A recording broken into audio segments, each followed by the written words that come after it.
All right, guys. Story time again. Okay. I hope you liked the first one. I'm thinking I'm gonna do more of these story times because it's good. It's a bit of therapy for me. You know what I mean? Get things off my chest. Nah, not really. This one. This is a funny one. I hope you guys like it, and you get to see how I was brought up. I'll explain to you how I was brought up, how I was raised, and how that correlates with my comedy that I do, my stand-up comedy, you know, and that way you sort of know where I come from if you hear my comedy. Anyway, I'll tell you a story about the first time I got in trouble at school. Okay, this is a craziest story, right? So when we were younger, we grew up next to a chocolate factory. So right next door to our house in Banksia was a chocolate factory. Now, if you go down that street now in Banksia, there's no houses there anymore. It's all industrial. But anyway, next door was a chocolate factory. And I grew up there, and I had a neighbor. He was a Vietnamese guy named Tung. Like me and Tung, we were close. We were good friends. We went to the same primary school. Anyway, I was about year 3, so probably about 9 years old, 8, 9 years old at the time. And every now and then at the chocolate factory, because they had a lot of people with special needs working in this chocolate factory. So there were a lot of people with like Down syndrome. And at the time, I didn't know what that was. I just, we just saw them like what they were. So they had a lot of people with special needs. Anyway, they would drop a lot of stuff, these guys, man. When they were unloading trucks and, stacking pallets, they would drop a lot of boxes. And inside were like, Christmas time, there'd be like Christmas balls, bells, all chocolate, like shaped bells, but all wrapped, those tinfoil ones, like you get the Cadbury Easter eggs, all the stuff like that. And they would drop boxes of these. And then as soon as the box opened, they would throw the whole lot. And me and my brothers, would jump in. If we see them drop it the next day, like we'd run out to the bin and just take them out that night, you know what I mean? Not the next day, we'd take them out, like, sweet, we got chocolate, man.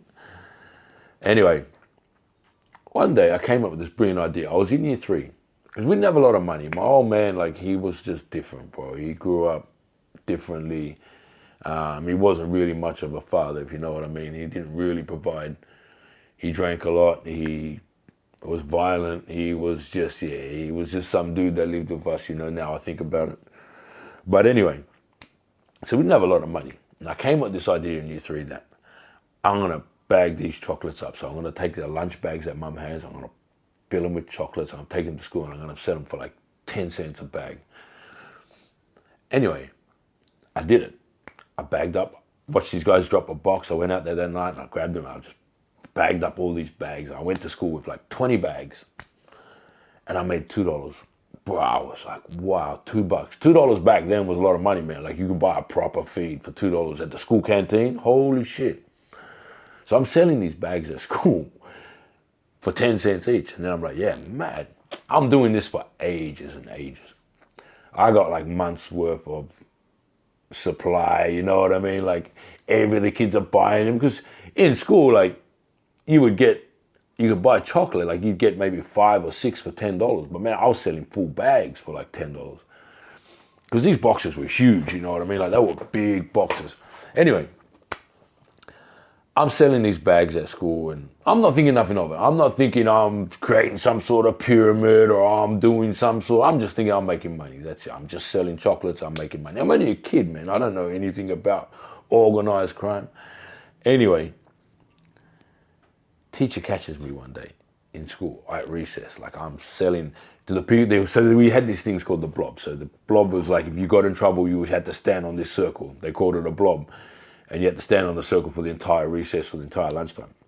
And the ones that were standing on those circles, well, they were my best customers, bro, because they couldn't move. They couldn't go to the canteen. So, like, I'm coming in, I'm selling them chocolates. I'm making money. Everyone's happy. And Tung was doing the same. Me and Tung were doing the same. Like, he would do one end of the playground to the other end. You know what I mean? Like, anyway, we're making mad money. Not mad money. Like, $2 a day was mad money back then. But anyway, teacher catches me. And she's like, what are you doing? And I was just pretending like they were my chocolates because I knew I was in trouble straight away. And someone came told her, like someone came running up and told her, oh, I was selling the chocolates. And then that was it, bro. Like she went ape shit. The teacher was so annoyed. Like I look now and I'm thinking, dude, as an adult, you should have been proud of me. You should have been like dude, like this guy's got something. Let's nurture that talent. You know what I mean? But anyway, they didn't see it like that. They were like just absolute pissed. And they called my mum up and they made my mum come to the school. And there was this whole thing about if kids got sick, they would be in trouble and all this rubbish, man. I'm like, it's chocolate. The only way you're going to get sick is if you fucking forget to chew when you swallow it and it gets stuck in your throat and somehow you're freaking like that. You know what I mean? But yeah, that was the first time I ever got in trouble in school. My mum came up, she went off her head. She's like, don't do that. We figured out a little bit down the track, like not long afterwards, that we lived right next to a train station, so we would sell the chocolates outside the train station. Better money. Adults had better money than the kids in school. So yeah, that was the first time I ever got in trouble in school. And then after that, it was just adios amigos. Mum was at school more than I was, I think, growing up. But anyway, I'm still a favorite. All right, guys. Love you all. Peace.